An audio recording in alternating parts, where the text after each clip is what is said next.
That's right.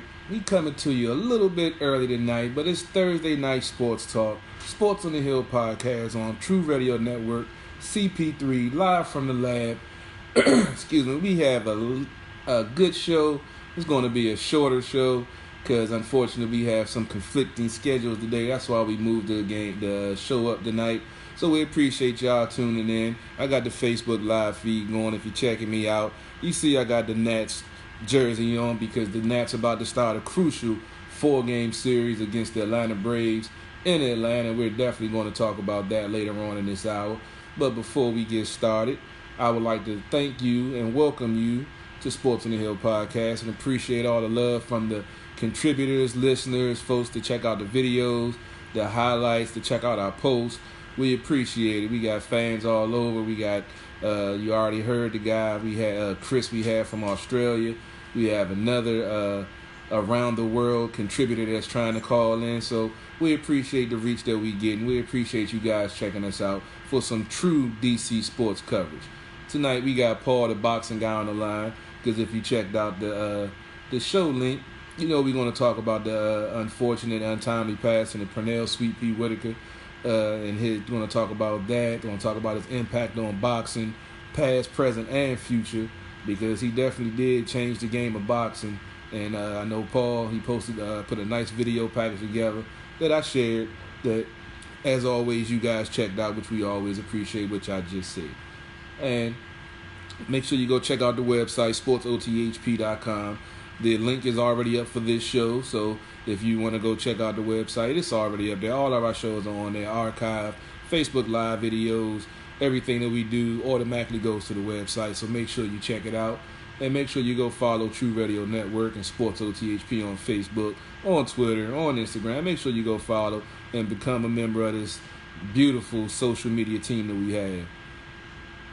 Just continue to like and share our stuff, because eventually they're going to find out about us, because we do have the best sports coverage in the DMV. And on that note, I'm going to bring in Paul, the boxing guy, because I know he has some previous engagements. So we're going to get this boxing talk underway before we get into everything else that we got on the plan for tonight. Paul, how you doing tonight, good sir? My man Carl, I think I'm getting old because I'm sitting here now double booking stuff, messing up schedules. I said, oh my God, how did I forget? So we had to get it a little early today, but other than that, man, I'm doing pretty good. How about you? Hey, man, you know how it is. We adapt to any and every situation. You know, things come up. I get double booked, triple booked sometimes. So, hey, man, we always going to make it happen, because that's what we do here on True Radio Network and Sports on the Hill podcast. But I definitely wanted to pick your brain on Pernell Whitaker, because, you know, I was a fan of his. I used to be down in the 757 I mentioned on the show Monday. We used to ride past his house down there in Church Point. You know, shout out to the 757. Condolences to his family, and, you know, hope they're getting through, and prayers with them. But being a boxing expert, I know you had a whole different outlook and respect on him, so I'll let you go ahead and break down, you know, Pernell Sweet Pea Whitaker, his career, his impact on the game, and going forward. Man, let me tell you, like, it's one of those things where, like, you hear it and you're like, what? I was in the gym and I saw on the screen Max Kellerman at the Pernell Whitaker passed it up. And, but what? Did I read that right? But, you know, I grew up in Alexandria, Virginia. That's northern Virginia. That's way far away from 757. But at the same time, anybody from the D.C. area kind of has like a kindred, like, spirit type thing with 757. Think Allen Iverson, Michael Vick, Ron Curry, you know what I'm saying? You know, them type dudes, you know, we kind of like look at them as similar. And, so, you know, Sweet Pea was that dude, man. And, my brother actually got me into Sweet Pea. You know, I caught on, well, I was a young kid. I've been watching soccer since I was real little. By like 5. But I actually caught on to Sweet Pea when I was like 10 years old, right? And it was right around the time after he whooped up on Buddy McGirt, on James McGirt, right? So I was like, all right, let me see. He's about to fight Chavez. Chavez supposed to be mad. Undefeated. See how Chavez do against somebody that's not a cab driver. And I tell you, that was the first time I heard the term robbery in boxing. And I saw it with my own 2 eyes. Anybody watch that fight knows that Pernell Whitaker was robbed against Chavez. But regardless, that's fine because, Chavez still kept his title because it was a draw. He has a record right, I think still to this day, he is the longest reigning unified lightweight champion in history. Four-weight class world champion, lightweight, junior welterweight, junior middleweight, undisputed lightweight. I mean, fighters of the year. I mean, he is not just a guy who was like, oh, he was a good fighter in his day. Like you said about, maybe like Arturo Gatti. I mean, he was like legendary Hall of Fame status, and that's not just because he was from Virginia. I'm talking about anybody that tell you that, he was all right, they didn't obviously either I question their boxing knowledge or I question their intelligence. In the video I posted, it was an interview with Floyd Mayweather when he spoke about Canelo. He fought Canelo early on in his career, and, Canelo Whitaker was a little older at that point. Canelo Whitaker was towards the end of his career. He lost to De La Hoya, unanimous decision. Lost to Trinidad, unanimous decision. And they tried to get Floyd to trash Canelo. He said, I heard you went in on Canelo in your sparring, and Floyd said, I don't trash legends. See, this is it was on FightHype.com. This is the Floyd that I tell people that the real Floyd is, not the facade. He was calm. He said, I don't disrespect legends. We were sparring. I learned a lot about him. I learned a lot about fighting. He taught me a lot. And he said, they asked him, what does he think about before he goes into any fight? He says, I always think about Canelo Whitaker before I go into any fight. Because he's a little guy like me. He beat these people. He stood up to these people. He always went hard, and he gave it his all. And I'm telling you, his defense, his footwork is second to none. And I'm even talking about James Toney level. I mean, if you haven't seen the highlight of De La Hoya throwing about 12 straight punches and missing with Sweet Pea, man, I'm telling you, look up Sweet Pea versus Canelo on YouTube. Canelo lost that bout, but I mean, he definitely showed that if he was a few years younger, I don't know, Oscar might have went down that night. Yeah, Canelo Whitaker, his style was like nothing you had ever seen before. I mean, he'd squat all the way down. He'd put his hands behind his back, leave his face wide open. One of the clips you posted, you saw him just with his hands behind his back, just ducking every punch that dude was throwing. Like he knew what he was going to throw before he threw it. His quickness, his reflexes, and his ability to not get hit was crazy. And he had a hell of a career. And as you mentioned, he influenced Floyd. I know you can look at Roy Jones Jr. at his style. Exactly. Yeah, you can see the similarity. That Roy, he had that knockout power along with that quickness and agility where you make a mistake, he throw one punch and you want to count, you done. So Sweet Pea, he just done. Yeah, he just changed the whole game. And when I was in the boxing back then, he was definitely somebody I watched because I used to watch the heavyweights mostly, but I didn't really find the lightweights and all that stuff entertaining. But he made it entertaining, which made me start to watch other weight classes just because of the way that he fought, and he made folks look foolish out there. Heavyweight was like one of the golden eras. That was when you had post Ali, Mike Tyson dominating. So heavyweight was it, Holyfield. But I'd be remiss, you brought up a good point too, but I also gotta say, and this is a huge accomplishment, I also forgot to say he won the 1984 gold medal in lightweight in boxing at the Olympics in Los Angeles, and he won the gold at the 83 Pan Am Games. So think about like you just said, Earl, you brought up something that I was said, like when you said he would duck down low, hand behind his back, you reminded me, like I immediately thought of what you just said.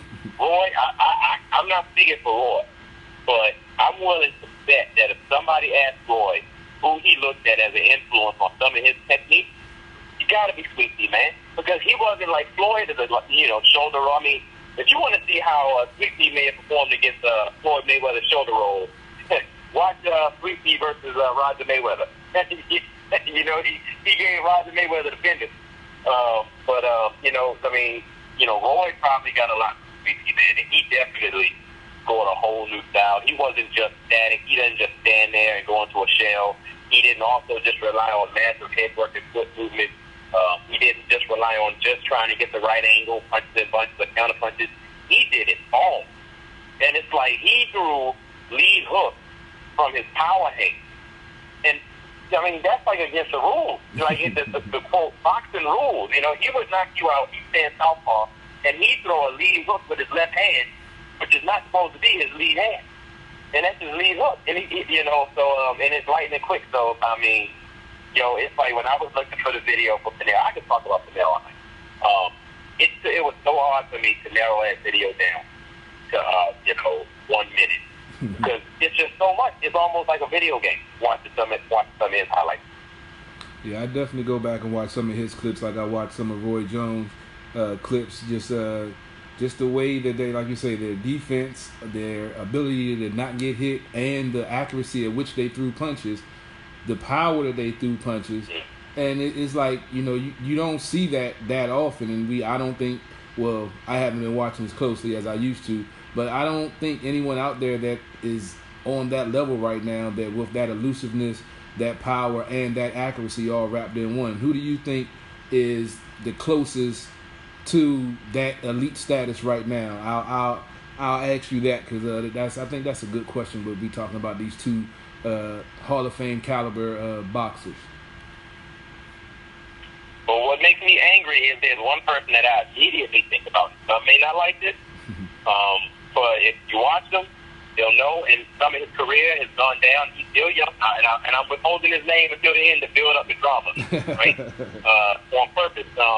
You know, he's young, two-time champ already, undisciplined though, got problems making weight, not fighting nobody. It's not his fault. Bad management. I'm gonna tell you, Gervonta Davis. If Gervonta Davis had, and I love Floyd and, you know, PBC, I'm not trying to dog his promotion scheme out. You know, I understand they're protecting him, but Gervonta Davis is a two-time world champ. Gervonta Davis, if you watch his last fight, he threw one of those sneaky hooks, lead hooks that knocked this dude out. It was almost like a delayed reaction. I've seen him put his hands behind his back and just jump in with that sort of like gazelle hook almost, right? Mm-hmm. I mean, Gervonta Davis had all the tools, yo. I mean, he literally, if he, I don't want to say, you know, what's the saying in a sports peril, potential get coaches fired. I hate to talk about potential, but this dude has the potential to be one of the greatest of all time, just like Adrian Broner. All about it, he's going to take it serious, and if the team's going to let him finally get those fights. Gervonta Davis is not the reason that he hasn't been able to fight Tevin Farmer, or that he hasn't been able to fight Lomachenko. It's the promotion team, and this man's a two-time world champ. At the same time, he don't fight enough. So I think that if he actually got his career on track the way it's supposed to be, he has the tools to be at that Sweet Pea type level. But his discipline, I don't know, because like you can look at Floyd, you can criticize Floyd, you can criticize Roy like you did back in the day. Even people criticize Muhammad Ali and Sugar Ray. One thing you couldn't criticize is they worked. They worked like they was the worst boxers. You know what I'm saying? But they fought like the best, and that's what made him great. So if Gervonta can do that, I think Gervonta Davis right now, his game, even how he's southpaw, he reminds me a lot of the same skill set as 3T. A little less movement, but he relies more on counter punches. But he does have those tools too. Okay, I take that. I've heard you talking about it before, and we mentioned it about him not fighting enough, but you felt that he definitely is somebody to be on the lookout for. And we've always talked about the promoters not, you know, letting these guys fight and, you know, playing the game and posturing and everything. But what can we do? But we do have I guess a big fight coming up this weekend between Manny Pacquiao and Keith Thurman. And I'm invited, to a fight party. I think I'm going to go check it out since I don't have to pay for it, because I always say I'm never paying for no boxing pay-per-view again. So I might actually venture out and go check out this fight. Yeah, I might actually go out and venture and check out this fight. So, Paul, give us the breakdown on this huge matchup with Manny Pacquiao and the reluctantly fighting Keith Thurman. Man, let me tell you, I'm going with Pac all the way. Let me tell you, I used to have a lot of respect for Keith Thurman. His name used to be one time, because he hit you one time and you get knocked out, right? But let me tell you something about Keith Thurman.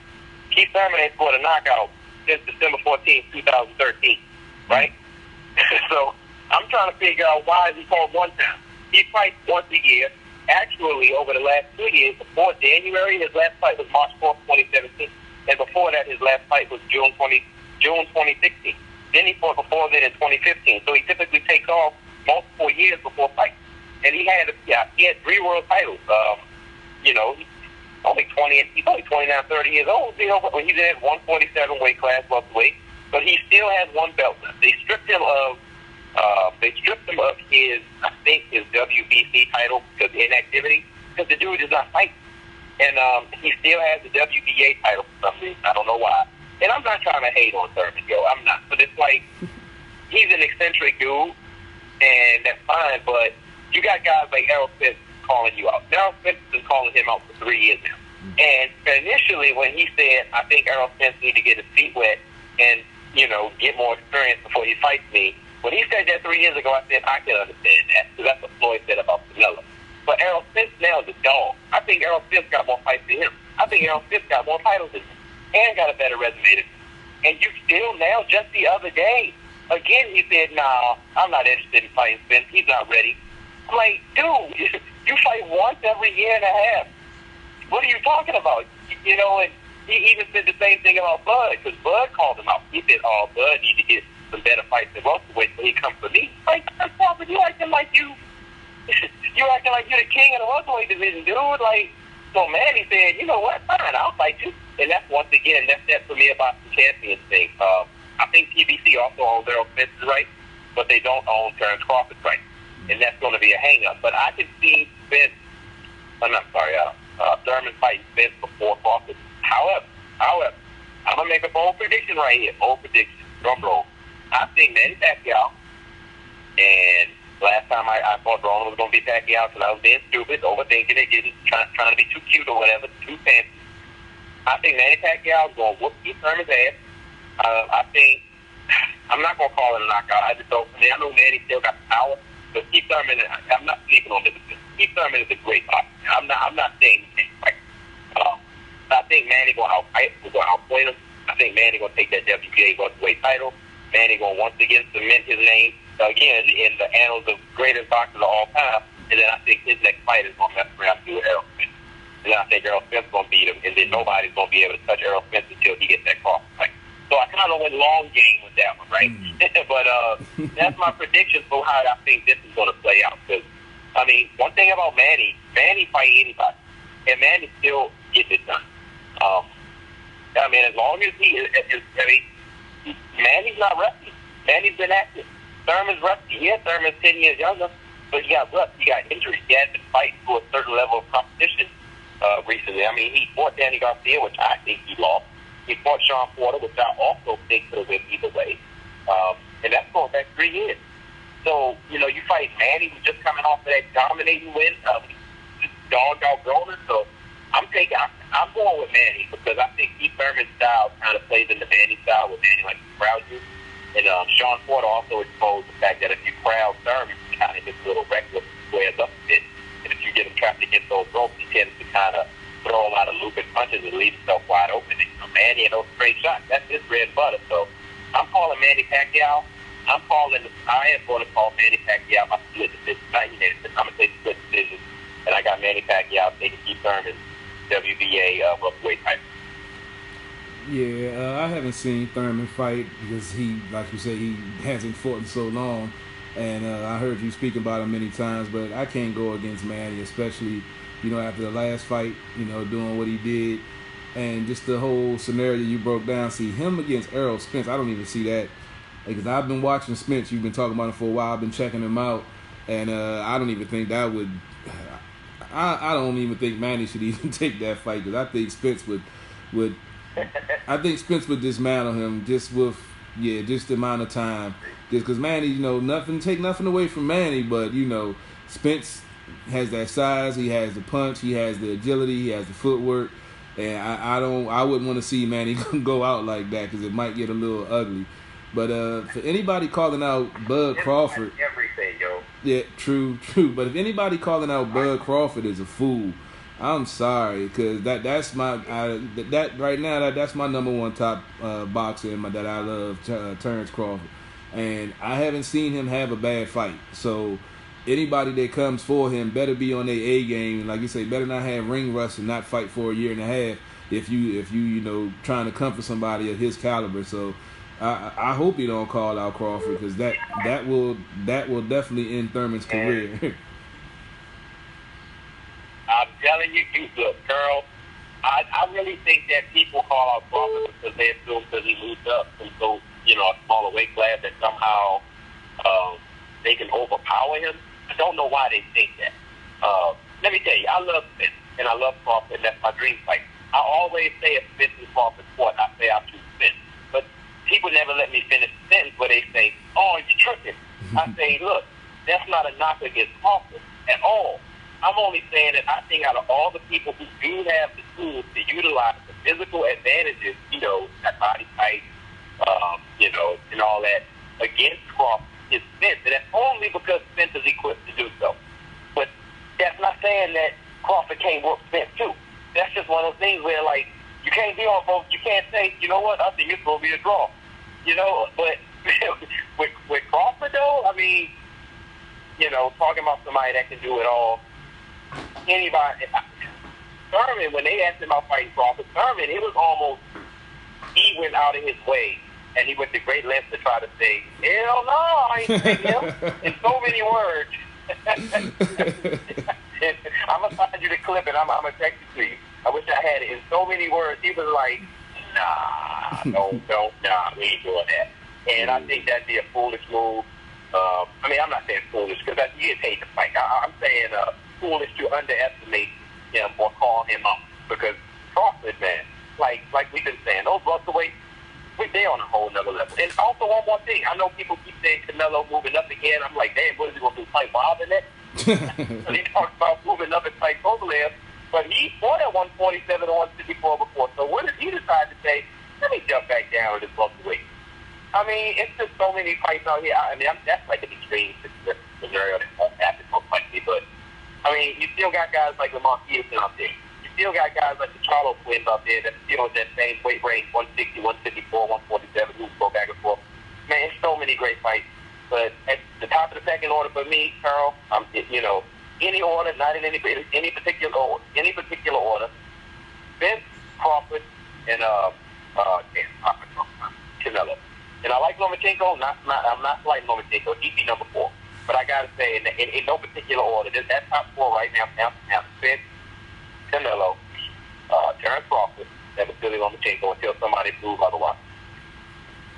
I feel you. That's a solid top 4. Let's get into the recap of the fights that we didn't get to talk about last week before we move on to the Nats talk, because they just started. First pitch was at 7:20. Trey Turner led off the game with a single. He's on first right now. Adam Eaton's at the plate. Count 1-2. Trey on first. Adam Eaton was trying to bunt him over the second, but got a strike called, and now it's 1-2. But it's still trying to advance the runner. This is as I mentioned, a huge matchup against the Braves. The Nats are 6.5 behind. Paul, let's recap the games that we missed. The bouts that we missed a couple of weeks ago we didn't get to talk about. Oh, yeah. Anybody that's been listening to the show the last year, I love English fighters. I like to talk about them when they're young. Even American fighters. I talked about Joey Spencer after his first and second fight there. He looked at it as a potential championship contender. I think he's with PBC. I talked about Ryan Garcia, Golden Boy. He's moving up there now. We've been talking about Shakur Stevenson, who I almost forgot. Alexander, Virginia, representing out of Alexander Boxing Club. He just had a dominating performance the other night. I forgot to mention that. But we had Nathan Gorman and Daniel Dubois, 2 British heavyweights, and those 2 dudes, man, they're the future. I've been talking about them on this show since they had when they were like maybe 1-0, 2-0. Daniel Dubois, quiet guy, soft focused, but this man's power is very good. I said that this man is the future, and he took on Nathan Gorman, who is also another man who is seen as the future. He's Tyson Fury's cousin. He looks like Fury in the fact that he looks soft and chunky, but he's nimble, fast, and got great hands and good boxing skills. I love Daniel Dubois, but it was hard for me to say I thought Daniel Dubois was going to win, but I thought he would. I thought that he would cut the ring off on Nathan Gorman, work his body. and then ended up going to the head and ended up out early, knocking him out. And I'm not trying to brag or nothing, but that's what happened, right? So Daniel Dubois pretty much was cutting off Gorman. And Gorman was working his, jab and moving around early in the fight. But once Dubois got himself settled in, he started working his jab, which I don't think Gorman expected, because Dubois is not really, he can jab, but he's known to blow people out of the water. And, I just wasn't expecting these two guys to fight until at least one of them was a champ, because you don't get two young guys this young to fight so early in their career. Daniel Dubois did a job. I think he knocked him out in round 5, knocked him down about 3 or 4 times. He just formed him like a hurricane. And Dubois really didn't have much to say afterwards. Just, good job, good fight. Looking forward to what's next. And, the promoters now, Frank Warren, he's talking about Daniel Dubois trying to fight Dillian White. I'm like, come on, dude. He said, I think Dubois should beat Dillian White. Like, Dillian White should be fighting Deontay Wilder in a few months. So you might want to hold your horses on that. But Daniel Dubois and Nathan Gorman. Gorman might have lost. He may look soft, but remember those two names, because you are going to see those two fighters fighting against, whether it be Joshua, Lee, Wilder, Brazil, Ortiz, one of the top heavyweights. You're going to see those guys fighting them real soon. Daniel Dubois, I'm telling you, that man got scary power. He doesn't hit as brutally, obviously hard as Deontay Wilder does. I'm going to call it traumatically hard, like Deontay Wilder does. He knocks your soul out of your body. But Dubois' power, it's up there. And I actually think he's a part of the NC. Definitely. Well, we definitely going to be on the lookout for these bouts coming up. Definitely going to recap the Pacquiao Thurman fight on Monday if you're available. If not, we'll figure something out. And it's starting to pick up. We're going to see what the boxing world got to bring. But we've had a little lull for a little while. Let's see what happens with things picking up. This Pacquiao Thurman fight can have some, as Paul mentioned, some ripple effects and some other things happening. So we're definitely going to be on the lookout and appreciate that knowledge and insight as always, Paul. Do you got time to stick around, or you think you got to get ready to roll? I know you got some other things going on. Yeah, I like to stick around because I actually wanted to talk to Les too, but man, I might got to roll. But I do want to ask a question before I leave, because I actually missed the last game. Was that another bullpen collapse? I'm not sure. I didn't see the entire game. Did the bullpen blow that game? Yeah, bro. It was a total implosion, bro. After I just put a post out praising the bullpen earlier in the day, saying they were going to go for the sweep. They had a 3-2 lead going into the 7th. They brought Suero in. He didn't last. They brought Guerra in. He didn't last. It was the Orioles went up like 5-3, and they couldn't get anybody out. They were walking folks, and it was just a bad game for the most part. Like, I put the graphic up, since June 30th, they've been the best bullpen in the league with a 2.54 ERA. Last night was just a bad night. The Orioles was hitting the ball well, and they had potent offense, and they only gave up 1 run the game before. So, you can't get everyone, but unfortunately the Nats had 2 on with 1 out, with Juan Soto coming to the plate, and unfortunately he hit into a double play ending the inning. Strasburg's on the mound. He's 11-4. We're definitely going to talk about that now. But Paul, appreciate you taking the time. I know you got some boxing things to do, so let the folks know where they can find you at and get out of here, so I can finish this up and check out this Nats game and talk about some Nats, some Valor, some Mystics, and some more stuff. Cool. I'm just going to leave with this before. I take this over what we were talking about earlier this season when me and you both told everybody, don't panic. It's early. We got injuries. They'll show it up. Trade deadline coming. They add veterans. They are going to make a couple moves. Can't win them all. I think we're just a little more anxious about when the bullpen loses. We notice it more due to the epic collapses from earlier this season. But, the way they've been playing, I thought they're in the top 10 of the power rankings on many sports, outlets now. So, you never know. It's a long second half of the season, but you can catch me at Pugilist_HQ on Instagram, and also P from Charlotte. It's all one word, P from Charlotte. All right, bro. I appreciate it, man. I'll let you go ahead and get to your other activities. I'm going to go ahead and talk some Nats, some Mystics, some Valor, and then get out of here, try to finish it up within the hour. So I appreciate you taking the time. And you have a good night, and I'll holler at you later on, bro. Man, thanks for having me on. Sorry for the change in schedule, man. I'm getting old, brother. I'm getting old. Hey, man, it's all good. You know what we do. We adapt to any and every situation. That's what we do, bro. But you go ahead and take it easy, and I'll holler at you later on, man.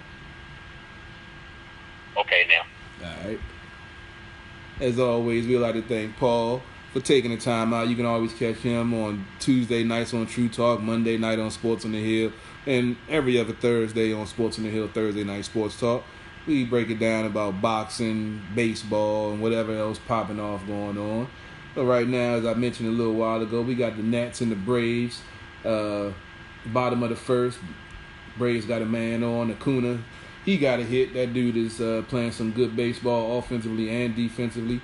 The Nats currently are in second place in the East, 50-44, 6.5 behind the Braves, 2 games above the Phillies for the third place spot, which we spoke about last week, how they came from 12 games under 500 to where they are now, 6 games above. And though it's only 7 other teams in MLB history have been able to make a turnaround within the first half of the season from being double digit games under 500. So this team has talent, like Paul was mentioning. They had injuries, they had some inconsistencies. You still got a young manager, you still got young players, Juan Soto, Victor Robles, Michael Taylor, trying to put this team together after a disappointing last season, and in addition to losing Bryce Harper, the so-called face of the franchise at the time.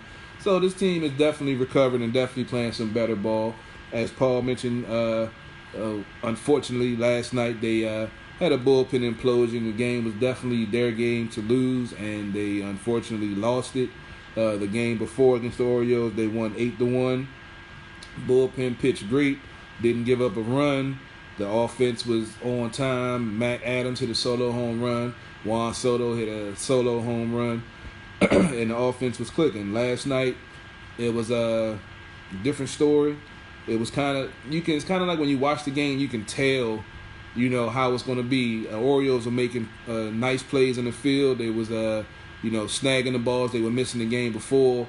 They were in right position where they were supposed to be, and the Nets just weren't effective against the Orioles. Unfortunately, they ended up losing the game 9-2 when they were up 2-1 for most of the game. As I mentioned, you got Strasburg on the mound. He's 11-4 with a 3.46 ERA.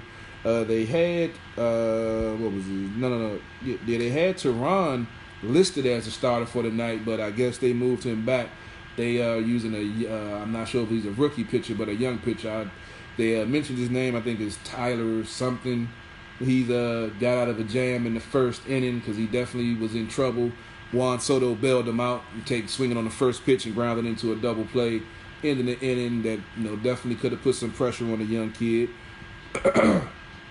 And the next game they have is tomorrow night at 7:20, when you got Patrick Corbin making the start. He's 7-5 with a 3.39 ERA going against Soroka, one of the Braves' best pitcher record-wise and ERA-wise. He's 10-1 with a 2.24 ERA. So this is a crucial 4-game series. We always hope for the sweep. They get the sweep, then they're 2.5 behind, with a lot to go. But Atlanta's playing some good ball, and besides the Nats being one of the hottest teams in the league, the Braves are actually been playing better ball than the Nationals. I think they've been 30-11, and the Nats are like 29-12. So these two teams in the NL East are playing some good ball. This is a crucial matchup, and Freddie Freeman is at bat. He's having a phenomenal season, talking about MVP candidate.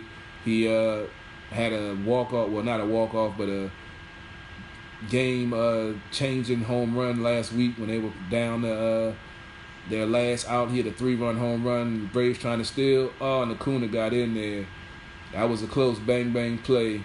Suzuki got the ball out quick. They're going to see it for the review.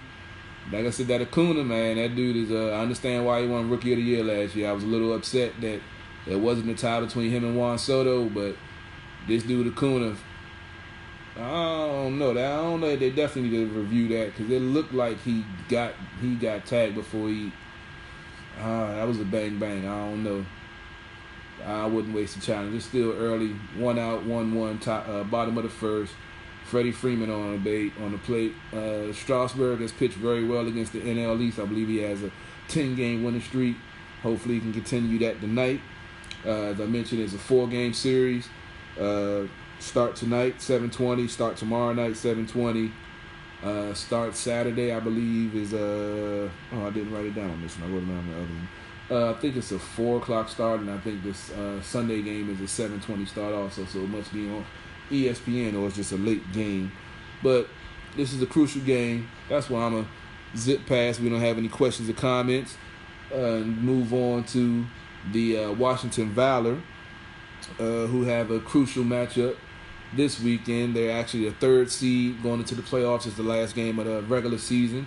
I'll be there shooting footage live, going live. We'll also have Jay Legend in the building from Jet Radio. He's coming down to shoot some footage for us and, do the damn thing. We're going to get back there and do the behind-the-scenes, footage that we give you that you get nowhere else. At the end zone, giving you close footage whenever we can. But as I mentioned, they have a crucial game against Columbus, who is 1-9. Like I said, last game of the regular season. If they can move up in playoff position with help. But right now they're locked into the number 3 spot, which isn't bad. It's a home-and-home playoff where they play next week. They'll play, whoever they play. The week after that, they'll go to the other teams home and play, and it's an aggregate score. Whoever scores the most will win both games. Advances to the Arena Bowl, and unfortunately, Freddie Freeman did it again. RBI single. Acuna scores 1-0. Atlanta's up. That's the difference between having a patient hitter and Soto swing on the first pitch. Freddie Freeman got that crucial hit to get that first run, which the Nats definitely could have used in the bottom of the first. In the top of the first. So they are behind 1-0. 1 out. Freeman on first. Strasburg back at it again, trying to get the second out. But getting back to the Valor. What's up, Cameron? Appreciate it. I'll be there. I'm going to try to get there early this time. I'm actually taking off work since it's a 3:30 start, so I'm going to try to get there as soon as the media interest opens up. So hopefully we can meet up, talk a little bit if you ain't busy. But I think this is definitely a winnable game. If they win, they move up. If they win, another team doesn't give them help, they still number 3 seed, and we'll definitely be at the home game for the Valor in the playoffs, giving you coverage on that also. Let's see what I got. Oh, forgot to mention Arvell Nelson, after his 7-touchdown performance, 5 passing and 2 rushing. He was the AFL Offensive Player of the Week. He's had, 3 games this season of at least 5 throwing touchdowns and 2 rushing touchdowns. He's leading the league in rushing with almost 200 yards. He's second in the league in passing with almost 2,800 yards. And, they're 6-5. Last year they were, 2-10. So definitely see improvement with him at the starting quarterback. He's been there from the start of the season. And he's definitely, helped this team progress from where they ended the regular season last year with that playoff run and winning the AFL championship. So they're looking to go back-to-back. Play some good ball. They definitely rebounded against the Baltimore Brigade. They won 47-40. As I mentioned, Arvell Nelson had 7 touchdowns, around 271 yards passing. And the defense played well. They shut out the Baltimore Brigade in the third quarter. They were down at the half, and the offense answered with 14 points, and the defense answered by shutting them out. And Baltimore went down 47-40. They're currently the 4th seed, and the Valor are the 3rd seed. Moving on to the other monumental sports franchise, the Washington Mystics. We spoke about them on Monday. They're currently on a 3-game losing streak. They're looking to end that tomorrow night against the in Indiana, who is 6-12. They still missing their star, Elena Deladon. I haven't seen any reports of when she's supposed to come back. She suffered a broken nose in the Las Vegas game last week in the first minute, and I'm assuming they're going to fit her with a face guard for her to be able to get back in there, because she's definitely a key piece to this team that's going to help them get back to the playoffs and hopefully back to the finals, and maybe can actually win the finals. Let's see, their next game is on Sunday versus the Atlanta Dream at Capital One. I'm so used to going to Capital One to cover the Mystics. Unfortunately, they're not there anymore. Well, not unfortunately. They're at the Entertainment and Sports Center. They'll be that's a 3:00 tip-off on Sunday. Atlanta is 5-12. Hopefully, the Mystics will be 10-6 after they defeat Indiana tomorrow, and can get back onto the winning ways because they haven't had a 3-game losing streak. Going back to last year, I think maybe at the beginning of last year when Elena Delle Donne was out, they had a 3-game losing streak, but they lost the first game and went on a 4-game winning streak, and they haven't lost 3 in a row, since last year. So hopefully they can get onto their winning ways. It's about 7:40. I got this Nats game on. Strasburg still on the mound, still at the bottom of the first. 2-1 count, 2 outs. Nats looking to get out of this inning, hopefully with no more runs on the board. I also have MLB Network on. They have a game going. I'm not sure what it is. I'm more focused on the Nats game. We got training camp for the Redskins around the corner. They go to camp on the 24th. As I say, I'm working on getting down to Richmond to maybe get some footage, maybe get some interviews. I'm trying to see what I can do to make it happen. It's it's a grind, but I love what I do, and I'm damn sure going to try to make it happen this year. We got a couple of connects now, so be on the lookout. NBA, we spoke about that on Monday when Brian Brennan was on the air. I didn't see any more major, signings. We talked about the Russell Westbrook trade with CP3. There's still some rumors about Bradley Beal possibly getting traded. I haven't seen anything substantiated, just a bunch of rumors, nothing I've seen on, nothing to say that it's definitely going to happen. But be on the lookout for everything that's coming down the pipe. We got training camp coming. We'll have Dujournay on probably soon. I'm going to reach out to him because he's busy doing his own thing. You know how we all grind and we all making our mark on the sports media industry because we're tired of the status quo. So it happens. Robbie, if you're still checking us out, have a safe flight. Have fun in Spain with the family. If you're in the DMV, stay hydrated, get out this heat because it's crazy out there. Even though I'm an HVAC salesman, I'm loving life right now because I'm making some good money. But stay hydrated, stay safe, enjoy. I'm about to kick back, eat me some dinner, watch these Nats hopefully defeat these Braves, and get ready for the end of the week and Friday. If nobody have any questions or comments or anything to get off their chest, I think we're going to call it a night. Hold up, Cameron, what'd you say? Justin Kutcher and Drew Gooden, new sports commentators. Oh, yeah, I heard there's a shake-up with the local sports media for the Wizards. Steve Buckhantz was not retained. Robbie hit me up to that a little bit earlier. And that's definitely a staple of DC sports media. I've always been a fan of his. And unfortunately, they didn't retain the services, and they do have a new commentator duo. So, we saw Phil Chenier go a couple of years ago, if not last year. And now Steve Buckhantz. So, Gooden, Kutcher, I'm not sure. I don't really watch the Wizards stuff, so we'll see what the fans say. It's all going to come to it. What the fans do and what the fans say. We'll definitely want to hear complaints if they don't like it. And I got a feeling we're going to get some complaints because those two, Phil Chenier and Steve Buckhantz, did it for so long, so well. It's going to be hard to adjust to having somebody else calling those games and not hearing Dagger.